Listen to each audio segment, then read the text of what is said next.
Hello and welcome back to another video tutorial here at Geekatplay Studios. My name is Gary Miller. When we finished up our last tutorial, I had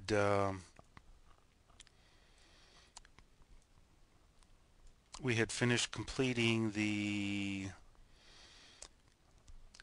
wheel, the alpha map for our wheel, and we also created a domain for this little area here, and we applied a orange color to it. In between that last tutorial and this one, I went ahead and did the same thing. I selected these inner areas, I created a domain, gave it a yellow color, and I selected that gray face down there, created a new domain, and gave it a gray color. I just did that to save some time, and I had already demonstrated how to do that with the orange lock button up there. Okay, there's one more thing we need to finish up doing, and that is I'm going to select the screen because we're going to apply a UV map to that and create some album art in Photoshop. So I'm going to come over here to UV and Paint tab, click on my split screen. I'm going to click on planar projection, hit validate. Now most likely yours will be stretched from top to bottom, so just come over here to select edges, make sure you have validated, right click, drag around all of them, and then just scale it down so it fits. Just like that. And I'm going to bring it in just a tiny little bit. I like that, so I'm going to save that onto my desktop as screen UV map. Do I want to replace it? Yes. I'm going to save this whole file, and I want to export it to my desktop, and I'm going to call it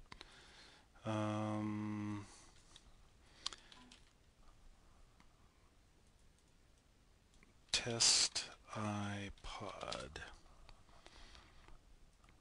Okay, we are done here in Hexagon.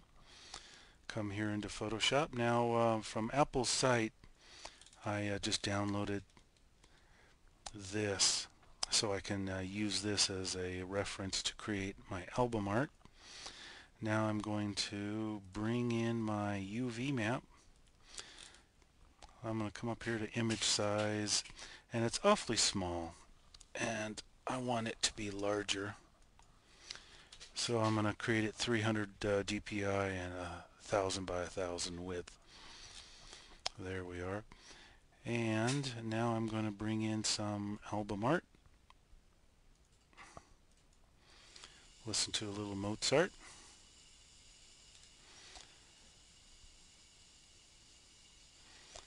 And resize good old Wolfgang here.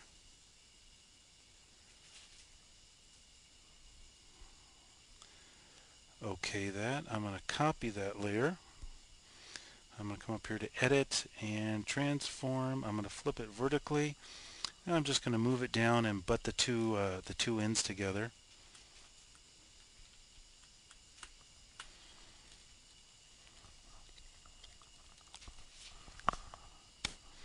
Okay, on this upside down one, I'm going to come down here to layer mask. I'm going to add a layer mask to that.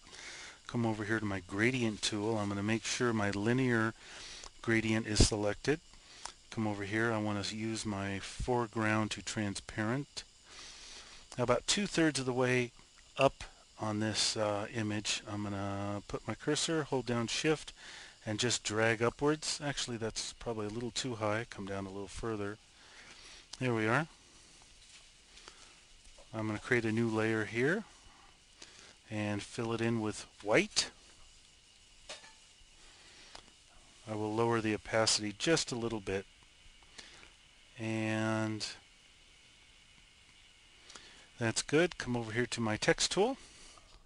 Okay, with my text tool, I want to use the font Myriad Pro, and I want black. So I'm just going to click up here.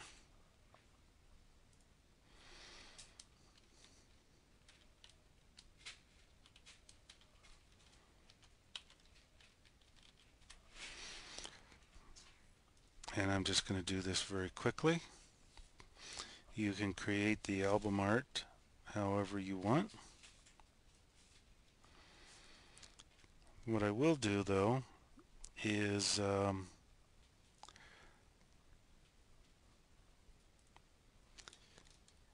not that one. There we are. These little stars right here, I will create some of those. Create a new layer, come over here to custom shape tool. Oops. And somewhere in here I found some stars.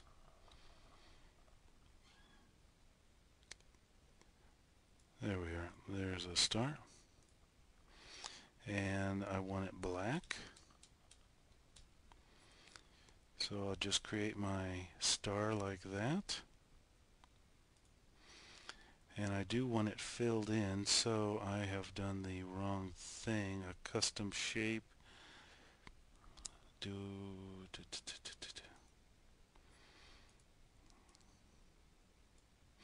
Yeah, I want to create a shape layer. I want to be on this one. I want no style. So let me come over here, no style, and I want it black.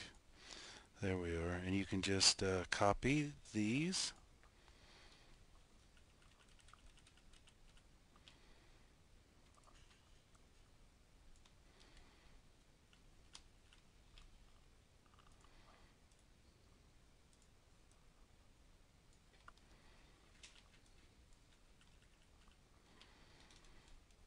There we go. I'm not going to do any more. I think you get the idea here. I'll go ahead and make this completely white again.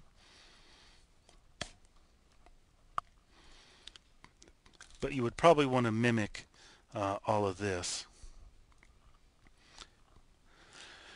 So let me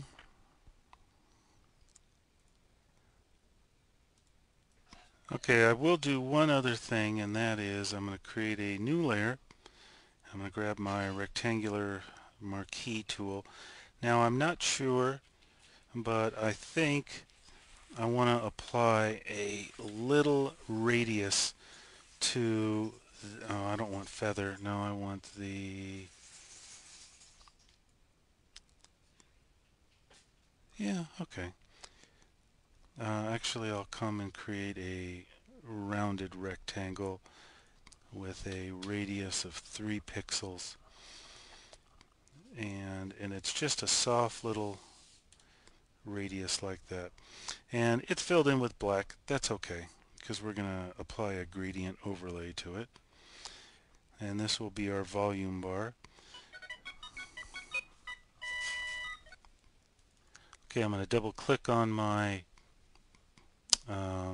volume bar, and we're going to apply a gradient overlay to it. I'm going to click on, and I want it linear. I'm going to click on my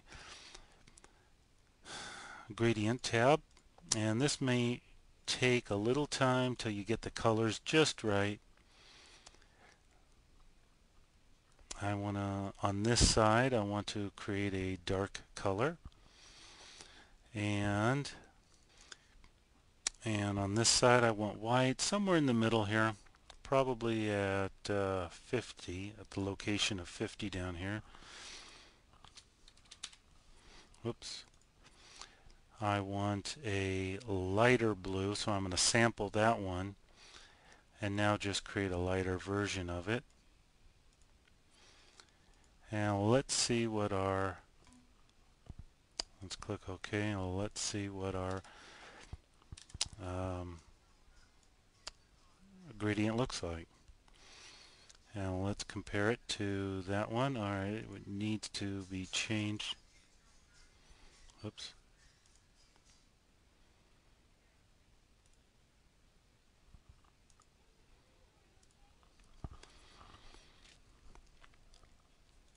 And let me click on this again.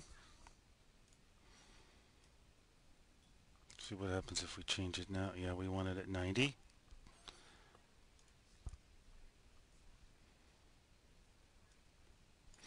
Actually, I think I want this one as white. So I'll sample that. I want this one as dark. There we are. And I will just make it darker now. And let's create a little darker one here in the middle and another darker one there, just for effect. Okay, so that is our volume bar. Unfortunately, half of it needs to be half of it, or a portion of it needs to be white. So I'm just going to duplicate that, select these two, merge them together, and I'm going to come over here to my rectangular marquee, and I'm just going to, I'll select that area there, come up to Image, Adjustment, Saturation, and I'm just going to take all the saturation out of it. Okay, that, come back here, and I'm just going to play with my brightness slider, the contrast and brightness.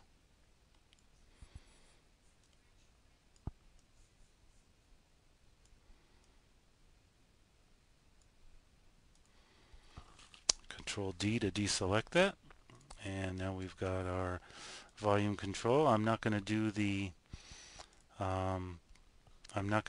battery or the arrow.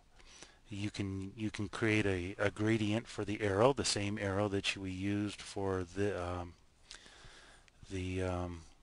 dial down here, and create a little battery icon and create a gradient for that.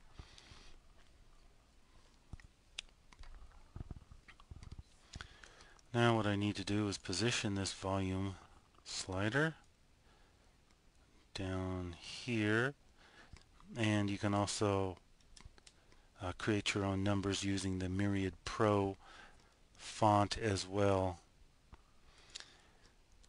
Okay, I'm happy with that. I'm going to save this, save as, screen UV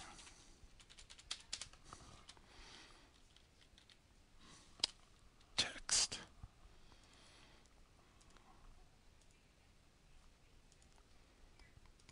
Okay, I'm going to come over here into View. Here we are in View. Create a new layer. Import, bring in my test iPod.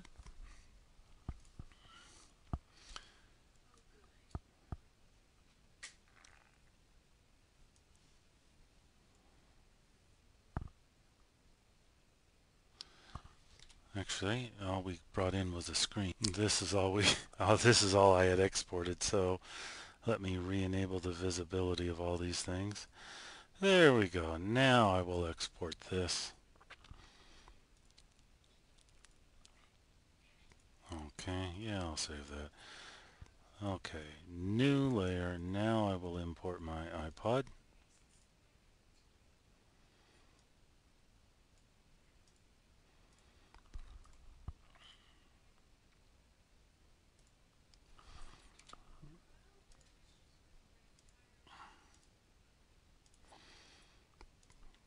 And there she is. Hold down Shift and spin it around, place it on the floor.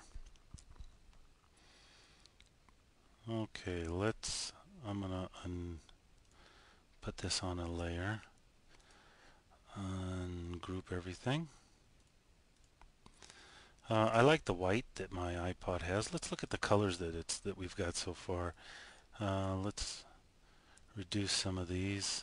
White, and white, and white. We want the yellow for that gold area where the headphone jack is. We want the orange. We want the gray for the lock button and the back of it. And that's good. Let me spin this around and see what we've got here. You can see the orange, and you can see in here. I think maybe I may have lost that gray. There we are. Let's spin it around now.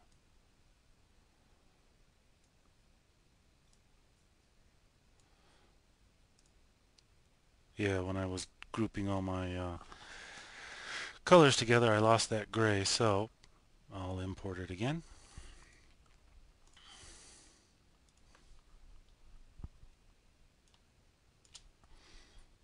Drop it down. Now let's spin it around. We should have it now.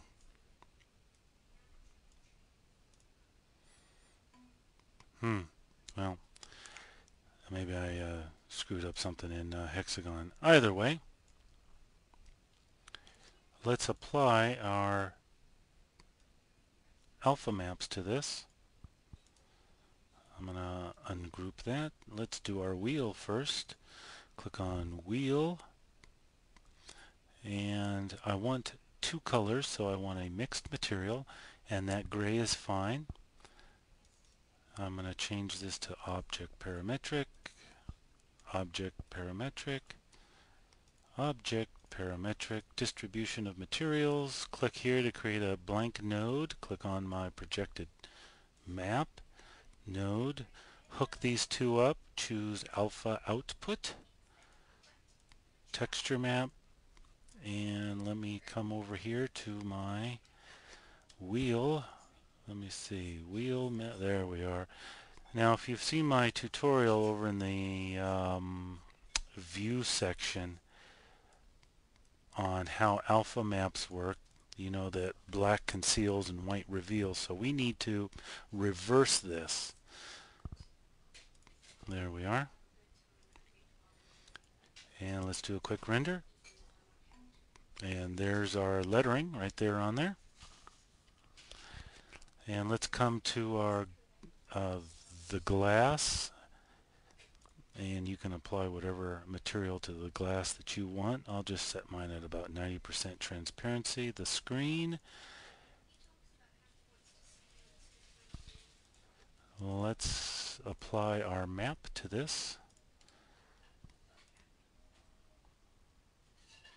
There we are. Object parametric. And let me move this over. And there is our screen art. Let me choose something with that has shadow in it.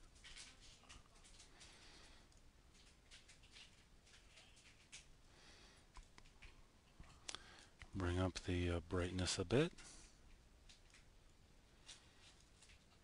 There we are. Render to screen, 6x8, final. And here is our render of our iPod.